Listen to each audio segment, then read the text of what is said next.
Halo sob semuanya, ketemu lagi kalian tentunya bersama Nunui di sini dalam konten serunya sepak bola nasional. Oke, di konten serunya sepak bola nasional ini kalian tahu Nunui mau bahas apa? Nunui mau bahas yang kemarin Nunui live terakhir, yaitu pertandingan akhirnya apa namanya?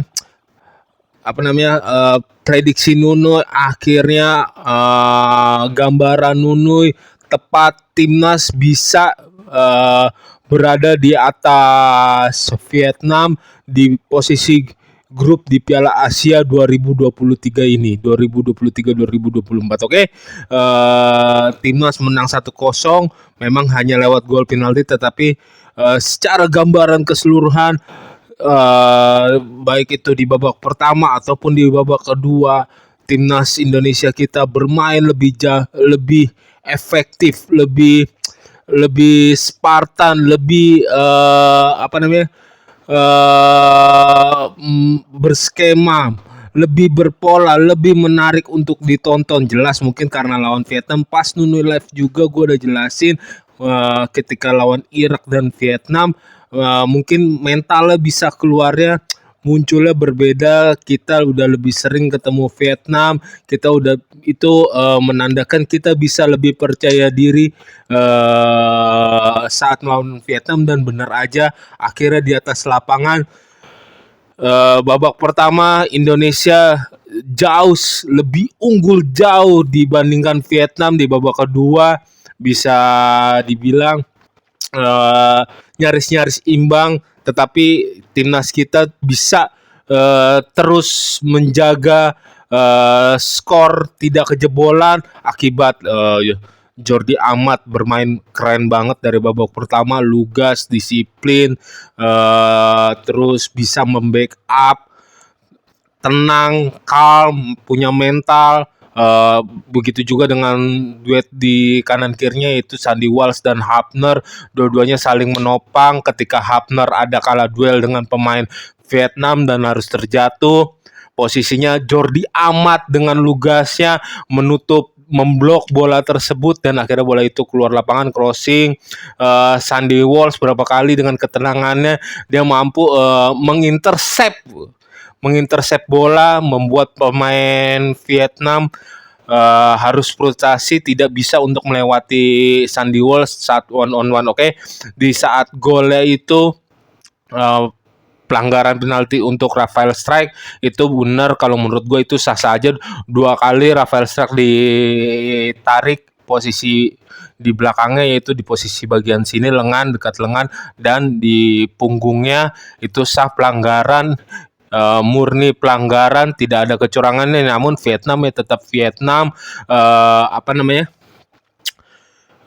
terus bisa bermain nakal, bermain iseng, terus bermain kasar. Menurut gue pemain yang paling sering dikasarin oleh Vietnam yaitu adalah Marcelino. Dan Marcelino top beberapa kali, dia tahu dia akan sering menjadi inceran, tetapi Marcelino mentalnya tidak down, tidak emosi, tidak untuk mengasari balik, tidak membalasnya. Bahkan beberapa kali dikasari, terlihat di rekaman cuplikan ulang video, kalau Marcelino ya senyum-senyum aja, dia tertawa gitu. Terus ada pelanggaran sikutan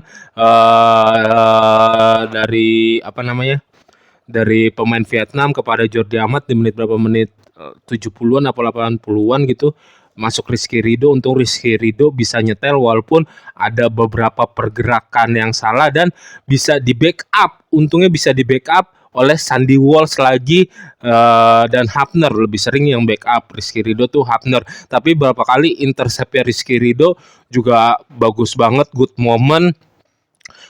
Terus Asnawi juga memberikan mentalnya, memberikan tanggung jawabnya, memberikan ketenangannya saat mengambil penalti, menendang ke arah yang tak terduga. Itu top banget. Cap Asnawi juga gue sampaikan di live, semuanya live gue panjang. Terima kasih yang kemarin udah support live-nya Nunui juga, sehingga ada 500 sekian, mau 600 top banget kalian sobat Nunui. Nanti kemungkinan di hari Rabu lawan Jepang juga Nunui live lagi. Gini loh, lawan Jepang kita punya kesempatan Nunui sampein, cuman ya sebatas 25-30%, dan itu bukan kesempatan yang kecil juga, itu persentase yang lumayan. Gue yakin Jepang bakal all out abis-abisan. Pertahanan kita harus lebih siap. Gempuran-gempuran Jepang akan jauh lebih berbahaya. Ditambah Jepang punya skema, ditambah Jepang punya skill individu yang di atas Vietnam yang udah sering kita lawan. Itu Jepang punya lebih segala-segalanya. Ada Kubo di sana, ada bermain pemain-pemain yang top main di Liga Dunia, walaupun kayak Mitoma kalau nggak salah masih cedera juga kan. Terus ada gelandang yang bermain Liverpool tuh. Nah, ada banyak banget beberapa pemain top yang main di Liga Eropa. Otomatis Indonesia harus lebih siap lagi menghadapi gempur-gempurannya. Kita mengacungi jempol terhadap injury kita ketika kita kemarin lawan Vietnam udah memasuki injury time. Ada sliding block dari dari Yakob Sayuri, itu benar-benar good moment banget menyelamatkan. Kalau tidak ada sliding block itu, tinggal Sultan itu tinggal berhadapan langsung dengan kiper Hernando Ari. Dan Hernando Ari juga melakukan penyelamatan gemilang ketika ada tendangan bebas dari luar kotak penalti dari sudut sebelah kanannya, dan dia tipis banget bola itu mau mendarat di tiangnya, dan dia berhasil meninjunya walaupun kakinya harus bertabrakan dengan tiang gawang. Top banget Hernando Ari. Beberapa kali keputusannya Hernando Ari untuk keluar, untuk memetik bola, untuk menyapu bola, itu keren banget. Dia layak dijadikan man of the match, walaupun nanti ada kiper keturunan, bukan naturalisasi, keturunan yang dari Belanda yang bermain di Liga Amerika masuk. Gua mohon Hernando Ari tidak digeser. Kapasitasnya sangat layak. Dia masih muda tapi udah mempunyai mental.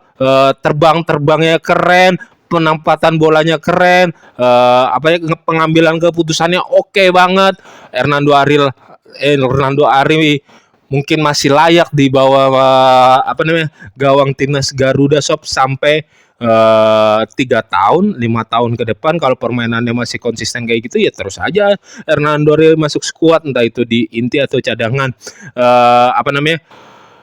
Lagi-lagi Ivar Jenner benar-benar menjadi gelandang yang top ketika dia bermain, dikeluarkan digantikan Klok pas lawan Irak. Terasa banget hampanya terasa banget. Lini tengah kita berasa kosong, lini tengah kita langsung keteteran. Tetapi ketika benar-benar Ivar Jenner ada di sana untuk menjadi saringan pertahanan Indonesia pertama di gelandang istilahnya gelandang pengangkut air, benar-benar berduel. Dan Ivar Jenner juga mempunyai visi gitu, entah itu ketika wing-wingnya, terus siapa lagi tuh yang keren tuh, Marcelino bermain lebih baik, kelihatan peran gelandangnya dibandingkan lawan Irak. Ya, dia lebih percaya diri karena lawan Vietnam lagi-lagi lebih sering dilawan, lebih sering berjumpa. Kelihatan peran Marcelino lebih menonjol jauh. Selanjutnya kita dukung terus apapun yang terjadi melawan Jepang. Gue prediksi kita kan ada di peringkat ketiga, kemungkinan besar 70% Jepang yang menjadi runner up, tetapi bukan tidak mungkin asalkan kita menunjukkan daya juang yang lebih. Pokoknya apapun yang terjadi nanti lawan Jepang, semoga kita bisa menjadi, dari awal gua nggak menghitung peringkat 3 terbaik, tapi gue pengen lolosnya sebagai runner up. Ini ketika kita punya kesempatan menjadi peringkat 3 terbaik, ya manfaatkan momen itu. Semoga kita bisa lolos di peringkat 3 terbaik. Kan gue bilang kita harus posisinya harus di atas Vietnam, dan itu udah beneran terjadi. Oke, semoga kita bisa lolos, entah itu sebagai runner up, entah kalau sebagai peringkat 3 terbaik. Itu merupakan prestasi lob. Kita lolos ke babak knockout Piala Asia, itu prestasi lob. Oke, sampai jumpa di live Nunui Indonesia versus Jepang. See you, bye. Jaga kesehatan, oke?